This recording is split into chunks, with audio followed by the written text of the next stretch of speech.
Day 7 English ಕಲಿಯಿರಿ. ಇದರಲ್ಲಿ ನಾವಿವತ್ತು ಕಂಟಿನ್ಯೂಸ್ ವಾಕ್ಯಗಳನ್ನು ನೋಡೋಣ. ಕಂಟಿನ್ಯೂಸ್ ವಾಕ್ಯಗಳಂದರೆ ಮಾತನಾಡುವ ಹೊತ್ತಿಗೆ ಕ್ರಿಯೆ ನಡೀತಾ ಇದೆ ಅಂತ ಹೇಳುವ ವಾಕ್ಯಗಳು. ಹೇಗೆ ಅಂದರೆ, ಸಪೋಸ್ ನೀವೀಗ 8 ಗಂಟೆಗೆ ಓದಲಿಕ್ಕೆ ಶುರು ಮಾಡ್ತೀರಿ, 10 ಗಂಟೆಗೆ ಓದೋದನ್ನು ಮುಗಿಸ್ತೀರಿ, 9 ಗಂಟೆಗೆ ಏನು ಮಾಡ್ತಾ ಇದ್ದೀರಪ್ಪ, ಓದ್ತಾ ಇರ್ತೀರಿ ಅಲ್ವಾ. ಅದಕ್ಕೆ ನಾವು ಕಂಟಿನ್ಯೂಸ್ ವಾಕ್ಯಗಳು ಅನ್ನೋದು. ಅಂದರೆ ಆ ಸಮಯದಲ್ಲಿ ಕ್ರಿಯೆ ನಡೀತಾ ಇದೆ ಅಂತ ಹೇಳಲಿಕ್ಕೆ. ಮೊದಲು ನಾವು ಪ್ರೆಸೆಂಟ್ ಟೆನ್ಸನ್ನು ನೋಡೋಣ. ಪ್ರೆಸೆಂಟ್ ಕಂಟಿನ್ಯೂಸ್ ಟೆನ್ಸ್, ಈ ಕ್ಷಣದಲ್ಲಿ ನಡೆಯುತ್ತಿರುವ ಕೆಲಸ. ರೂಲ್ ಏನು? Subject plus am is are plus verb one plus ING. ಎಲ್ಲಿ ಯೂಸ್ ಮಾಡೋದು ಎಮಿಸಾರನ್ನು? ಐ ಜೊತೆ ಆ್ಯಮ್, ಹಿ ಶಿ ಇಟ್ ಜೊತೆ ಈಸ್, ವಿ ಯು ದೇ ಜೊತೆ ಆರ್. ಉದಾಹರಣೆಗಳು, ಎಕ್ಸಾಂಪಲ್ಸ್: ನಾನು ಪುಸ್ತಕ ಓದುತ್ತಾ ಇದ್ದೇನೆ ಅಥವಾ ಓದುತ್ತಿದ್ದೇನೆ. I am reading a book. ಅವನು ಶಾಲೆಗೆ ಹೋಗುತ್ತಿದ್ದಾನೆ. He is going to school. ಅವಳು ಹಾಲು ಕುಡಿಯುತ್ತಿದ್ದಾಳೆ. She is drinking milk. ನಾವು ಕ್ರಿಕೆಟ್ ಆಡುತ್ತಿದ್ದೇವೆ. We are playing cricket. ಅವರು ಮನೆ ಕಟ್ಟುತ್ತಿದ್ದಾರೆ. They are building a house. ಈಗ ಇದರ ನೆಗೆಟಿವ್ ರೂಲ್. ನೆಗೆಟಿವ್ ಅಂದರೆ ಏನು? ಇಲ್ಲ ಅನ್ನಬೇಕು. ಆಗ subject plus is are am plus not ಬರ್ತದೆ, plus verb one plus ING. Example: ನಾನು ಓದುತ್ತಿಲ್ಲ, ನಾನು ಓದುತ್ತಾ ಇಲ್ಲ. I am not reading. ಅವನು ಆಟ ಆಡುತ್ತಿಲ್ಲ. He is not playing. ಅವಳು ಹಾಲು ಕುಡಿಯುತ್ತಾ ಇಲ್ಲ. She is not drinking milk. ನಾವು ಕೆಲಸ ಮಾಡುತ್ತಿಲ್ಲ. We are not working. ಅವರು ಮಾತನಾಡುತ್ತಿಲ್ಲ. They are not speaking. ಇದರಲ್ಲೇ ನಾವು ಪ್ರಶ್ನೆ ಕೇಳಬೇಕು ಇನ್ನೊಬ್ಬರಿಗೆ, ನೀನು ಹಾಗೆ ಮಾಡ್ತಾ ಇದ್ದೀಯಾ ಅಂತ. ಹಾಗೇನು ಮಾಡೋದು? ಈಸ್ ಆರ್ ಎಮ್ ಮೊದಲು ಬರ್ತದೆ ಕರ್ತನಿಗಿಂತ, ನಂತರ ವರ್ಬ್ ಬಂದು ING ಬರ್ತದೆ. ಉದಾಹರಣೆಗೆ, ನೀನು ಓದುತ್ತಿದ್ದೀಯಾ? Are you reading? ಅವನು ಆಟ ಆಡುತ್ತಿದ್ದಾನೆಯೇ? ಈಸ್ ಈ ಪ್ಲೇಯಿಂಗ್? ಅವಳು ಅಡುಗೆ ಮಾಡುತ್ತಿದ್ದಾಳಾ? Is she cooking? ನೀವು ಕೆಲಸ ಮಾಡುತ್ತಿದ್ದೀರಾ? Are you working? ಈಗ ನಾವು ಪಾಸ್ಟ್ ಕಂಟಿನ್ಯೂಸ್ ಟೆನ್ಸನ್ನು ನೋಡೋಣ.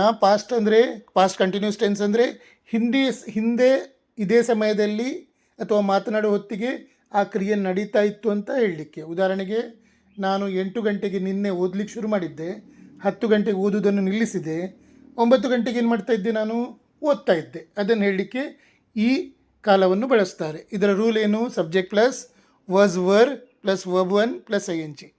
WERE ಇಲ್ಲಿ ಉಚ್ಚಾರ ವ್ಯಾರಲ್ಲ, ಆಯಿತಾ. ಐ, ಹಿ, ಶಿ, ಇಟ್ ಜೊತೆ ವಾಸ್, ವಿ ಯು ದೇ ಜೊತೆ ವರ್ ಉಪಯೋಗಿಸ್ತಾರೆ. ಎಕ್ಸಾಂಪಲ್: ನಾನು ಪುಸ್ತಕ ಓದ್ತಿದ್ದೆ. I was reading a book. ಅವನು ಶಾಲೆಗೆ ಹೋಗುತ್ತಿದ್ದನು. He was going to school. ನಾವು ಕ್ರಿಕೆಟ್ ಆಡುತ್ತಿದ್ದೆವು. We were playing cricket. ಅವರು ಮಾತನಾಡುತ್ತಿದ್ದರು. They were speaking. ಅವಳು ಊಟ ಮಾಡುತ್ತಿದ್ದಳು. She was having food. ಇದರದ್ದು ನೆಗೆಟಿವ್ ನೋಡೋಣ. ಇಲ್ಲ ಅನ್ನಲಿಕ್ಕೆ subject plus was were plus not plus verb plus ING. Example: ನಾನು ಓದ್ತಾ ಇರಲಿಲ್ಲ. I was not reading. ಅವಳು ನಿದ್ರೆ ಮಾಡುತ್ತಾ ಇರಲಿಲ್ಲ. She was not sleeping. ನಾವು ಆಟ ಆಡುತ್ತಿರಲಿಲ್ಲ. We were not playing.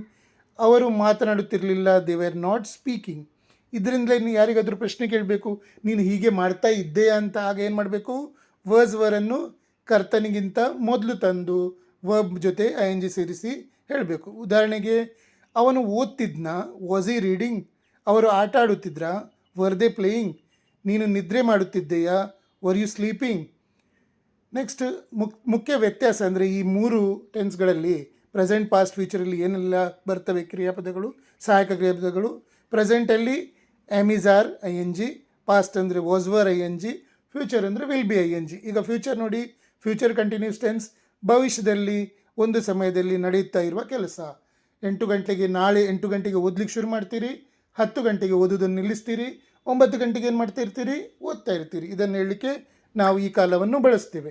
Rule ನೋಡಿ. Subject plus will be plus verb plus ING.